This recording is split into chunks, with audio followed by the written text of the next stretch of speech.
now return you to regular programming. 1, 2, 1. Okay. Hello and welcome to the first of the SkatePunk interviews. I guess that's what we're calling them. What's your artist name? Adam Alobaid. That's it. Any history behind that? Alobaid is my friend's last name, and I took it because he kind of convinced me to keep going with music. Like when I first started, he convinced me to put music out on platforms. I didn't have a name yet, so I just asked if I could use his, and he said sure. So yeah, my friend Abdullah. We have Adam Alobaid as a classic. What kind of music do you make, and how's that evolved over time? It started with way more hip-hop oriented stuff than I have now, and it started with, I think in 2019 when I learned how to make beats. All I cared about was like trap rap beats, and then it just kind of evolved into like, actually I like lo-fi, I like pop, I like a lot of other things, especially other subgenres of hip-hop, and I think that's kind of what got me into doing way more pop music or indie or like even dance pop for Speechless. I think making my own music helps, especially producing like probably 80% of my discography. Yeah, producing's very nice to have. Yeah. Gives you diversity as well. It's my influences as well that gave me like the broadening to like other genres. Listen to a lot of Justin Bieber. Recently you released an album called Bad Friends. You released it because of SkatePunk coming up and you getting a performance spot in it. Yes. Apart from the obvious, what was the inspiration behind it? Yeah. Well, yeah, the obvious is actually having bad friends. I think a lot of the inspiration for the sound of my album was, I want to say, almost homage to my second album on platforms, which was Creative Flaws, because that was way more open to like, you know, just guitar instrumentals with no drums, just everything different from hip hop, and that's what my second album was. And I feel like I wanted to return back to not being so hip hop or trend driven, especially since Blast after Creative Flaws it performed very well, but I didn't feel like, I guess I resonated with it as much even after it performed very well, because a lot of the songs on there, especially Energized, my biggest song, was at the time where hyperpop and rage beats were huge, and especially Mr. Rage by Trippie Redd was a huge song at the time with Playboi Carti, and I loved the sound and I wanted to do it, but it didn't feel like that's what I really wanted to do. And I think going into Bad Friends, it was more exploring the genres I wanted to be doing at the time that I was making Blast. Yeah, so you mentioned Creative Flaws and not having a bunch of drums, and then deciding to go back to that. How do you know when a song's finished? Because a lot of people often include drums as a part of my songs. Dynamics in the song are very important, and having thin and thick parts carries the, I guess, emotion of the song throughout it, right? You start very thin, and especially crescendos are the thick parts, usually towards the end. And I think even in some some songs that start drumless, I have crescendos in. Like the start of Creative Flaws, the song Your Soul is very similar in structure to Bad Friends, the start of Bad Friends, where it's just electric guitar, acoustic guitar, all the way through, right until the final chorus with the crescendo and drums. And I love that style of just like energy and emotion building. I think once you get to a point of does it carry enough weight throughout the entire length of the song is kind of when you know it's done. It's a bit different how I do music, because I tend to fill things up a lot more as well. A lot of mainstream music like The Weeknd is very like compressed. A lot of the dance pop that The Weeknd does as well is just everything is compressed and boosted and limited, and that's where a lot of hip hop is at the moment. But pop music doesn't do that like anywhere near as often, and I think Taylor Swift's the best example of dynamics in music. As much as I don't really listen to Taylor Swift, she has fantastic dynamic range for her songs. What was your favorite lyric that you've ever written?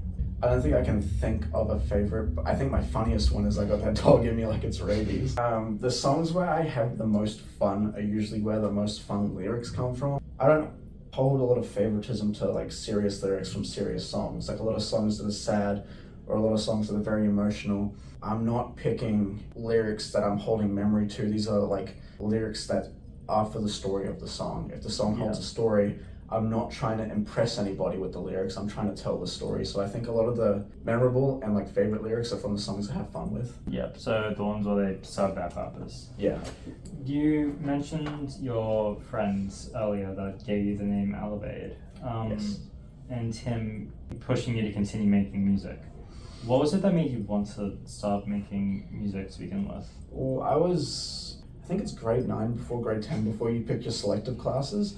And then I think picking my selective classes, I didn't know that my school really had music as an option. So it hadn't really occurred to me. When I was, I think, 8 or 9, I did piano lessons. And I think the fact that, I was young and obviously I did them because they were paid for and I was sent to the lessons. But I think when it's almost forced, I don't want to say that my parents forced me to do it, but Yeah. I had very little say in doing the piano lessons. So Yeah. I feel like when you're kind of expected to do something and when it feels like a chore, you don't want to do it.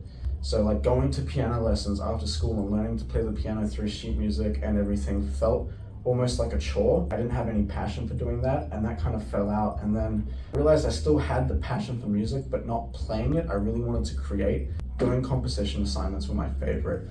And I think during 2019 as well is when my high school friend at the time showed me Fruity Loop Studio and was just like, this is where you can compose everything outside of the music class. And I'm like, this is fantastic. Like, this is everything I wanted from music.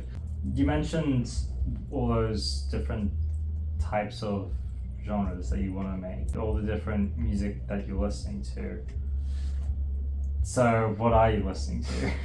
I'm still listening to a lot of rap music. I don't want to say I'm tapped into underground rap music because I'm not really. I think a lot of local artists here I listen to, especially at SkatePunk. I think for rap, I'm looking for artists that do something new.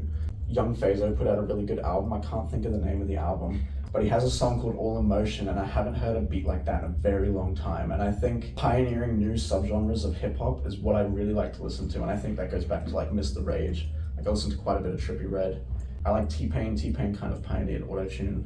A lot of the pioneering music, and a lot of artists that are really good at what they do. Lil Uzi is solid. I still like to go back and listen to pop songs like Justin Bieber a lot of R&B. Anything that my friends make, I'm super into. Always into being parts of my friend's project as well. Yeah. I listen to quite a bit of Salem Strikes. You've been dropping a lot of singles recently. Yeah, Devin Sunshine as well, but she hasn't dropped in quite a while. Yeah, Sully's... He's released a single with you called Dream. Well, I'm keen for our album to be complete. There's still, I think, one song. Once everything's complete, working with Sully has been great. He's been the easiest person to work with, I think. There's a lot of artists that I listen to and a lot of artists I've collaborated with, but they're not the easiest to work with. But I still listen to their music because I enjoy it. You feel like underrated trio that's gonna be prevalent is me, you, and Sully. I'll be honest. I like a lot of those.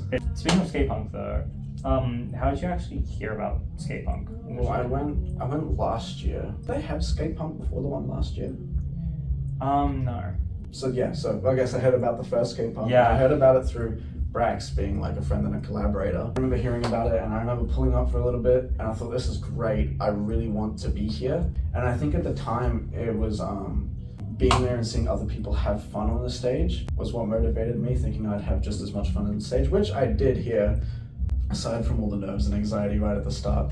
Yeah. In a conversation with my friend about it, they said, do you think it'd make it easier performing with live autotune? And I said, truthfully, I think it's about the same with and without, because when you sing the wrong notes in autotune, it's very harsh, especially the autotune that I use is very hard tuning. And so when you hit something wrong, it's forcing it to sound right and it sounds even more wrong. And sometimes it'll just start going boo, boo. Yeah, when you hit in between the notes you're supposed to be getting, you'll flutter between them. It just hits so perfectly in between notes. It's just nah. Yeah, performing with autotune was a very bold decision. Running this set on my laptop is a bit frisky because everybody else is live instruments. My problem as a solo artist, I can't rely, I guess, on other people as much as bands do. So I have to do the live mixing, I have to do everything, and it's just a bit rough, and I think I'll know better for next time. Very grateful for this being my first performance because this turned out way bigger than I thought it would be for a last second relocation. How long were you at SkatePunk last year? I don't think I was there for very long, if I'm going to be honest. I was already out shopping. Yeah. So I had bags with me and I kind of when I went down to SkatePunk, I wanted to stop by and say hi, and then it was like, I need to take this food home. Wish I could have stayed longer. I'm definitely staying longer for this one. But yeah, I do want to make a full-length documentary out of this thing. That would be awesome. Yeah, I can't wait to have my best friends in the documentary. Yeah, I get to upload all 20 minutes of your live performance right next to the speaker. So yeah, how happy were you with the performance that you did and with... I have a lot of self-doubt, like I mentioned earlier, and a lot of self-critique. I was very confident at the rehearsals and I thought this is going to be great, I'm going to smash it, everything sounds really good. And then, you know, I'm seeing people like coming in to SkatePunk and I'm like, oh my god, there's like way more than 100 people at the time. Yeah. There's got to be 150, close to 200 people in this room. Yeah. The half-hour build into my set was like the most anxiety-inducing thing. The amount of like stress, like on stage, when everyone goes quiet for you as well, when they're waiting for you to do something, that's the anxious part, because you have to take the step and just do it. Yeah, and it also would have been a bit more anxiety driven because of the somehow they managed to get the band starting 10 minutes earlier than expected. Yeah, like it was running a bit earlier on time. Like I was supposed to be on at 1:35 and then I'm sitting there at 1:20 testing it, making sure the mic's on, and they're like, you can play now if you'd like, and I'm like, well, I don't really want to. How happy have you been with SkatePunk overall so far this year? Yeah, very happy. I think I got a good bit of rehearsal in. I'm glad I got rehearsals closer to the performance as well. I got rehearsals on the Thursday, so coming in Monday was fucking fantastic. A few days at work to kind of keep my mind off it and then come straight back into it after having such good rehearsals made me feel a bit more confident. I know a lot of my friends told me I did well, but I think a lot of it is, I don't think anyone wants to make me feel bad. I expect a few certain people to be as brutally honest with me, and I respect the honesty, I think, much more than I expect people just saying, yeah, it was good. So, Mr. Adam Alobaid. Yes. What should we expect out of you? You should expect me to not release an album next year because I think I've got more stuff to focus on in my personal life for the time being. A lot of the music that I will be doing through next year, I really want to step into the zone of writing for other people. I've started that a little bit. I really want to almost like creative direct. When I envision features on my songs, I kind of think this has to be best suited for them. I want the best out of the feature artist that I can get. I don't want to just say, here's the song I really like, come and hop on it, especially if it's something outside of their comfort zone. Yeah. So I like to best find what's suited for artists, and I think I've worked with so many people, like 5 years of reaching out, working with people, and I think collaboration is what I want to focus on for a bit. I have a lot of good people to work with, a lot of bad to work with. There's definitely a lot of people I won't work with again. I think the problem is, because I'm so back and forth with the sounds I'm doing, even now, Energized is so brought up in conversation to me and my peers and my friends. I feel this like, oh, I need to make another Energized, or I need to make another big song, but I still don't want to fall back in the trap of like making songs for other people. Yeah. Music's for myself. It's very selfish. You know, there will never be another Energized. There won't be another song I'll have that's that big in that genre. The artist either. I'm doing quite a bit of collaborative stuff, especially with you and Sully and Jai at the moment as well. My project with Jai was really good and really fun. I think towards the end it felt almost a little rushed, but I think it still came out as best as we could. But I think now me and Jai have way more experience and are very comfortable working with each other. We can make something much better than what we have. I've seen you guys work together. Yes, you can. I really loved MIA, honestly. I really liked that track. It really stood out with a very like melodic Jai. Yeah. And then you just going in with pretty monotone rapping. Yeah. I think we bounce off each other a lot. It's funny. Insane Now is really popular off that album, and that was the last minute addition to the album. It was 11 songs for the album, so we were 10 songs deep, and then I had the Heart of Gold interlude sitting. I want to fit you in, and I want this to be part of the album if you're okay with this being the interlude track. And he said absolutely.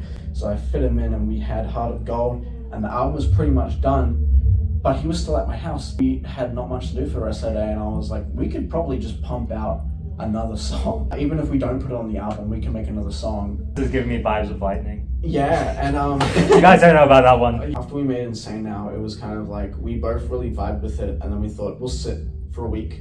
And after a week, like we both still really vibe with it. I showed it to a few peers, and so did he, and then we were just like, yeah, well, we're gonna put it on the album. Yeah. Ended up being the single. Yeah, it was very energetic. Yeah. Very like haunting energy that leads into the chorus. Yeah. It's just But that's amazing. still one of those ones where it's like, that's not storytelling. That serves its purpose as that's a song I had really fun making. Yeah. And that's kind of where obviously the memorable lyrics come from, like that really catchy hook. Yeah. More work coming. That project with Sully. Hopefully by the end of this year, because I really do think I want to take next year off from releases. I like to also put out a lot of collaborations around the time that I'm doing solo work. Yeah. Only at draft 2 almost being finished for my current thing, and I'm hoping to get that done by the end of the year. And that's also including music videos. Yeah. Because I actually want to do that for this. And Well, that's what I was going to talk about as well. During the gap of, I'm still definitely going to release music. I always say that I'm going to hold off, and then I just put everything out. Yeah, anyway. but you gotta have some. I have to refine back, and I think music videos is a big focus I need to have. I have albums, plural, and one music video. Also, there was that push-up visualizer that Yeah. that being dropped. I did. What did that? I did not consent to him putting on the internet. Like what? What, Blake? What? So Fantastic. again, Adam Alobaid. You can find him everywhere. Spotify. Everywhere Apple but Music. SoundCloud. I don't really upload to SoundCloud. You I do probably upload should. something to SoundCloud, but Yeah. it's not your actual stuff. I kind of use SoundCloud as like an archive. Yeah, with that, this is the first SkatePunk interview with Adam Alobaid finished.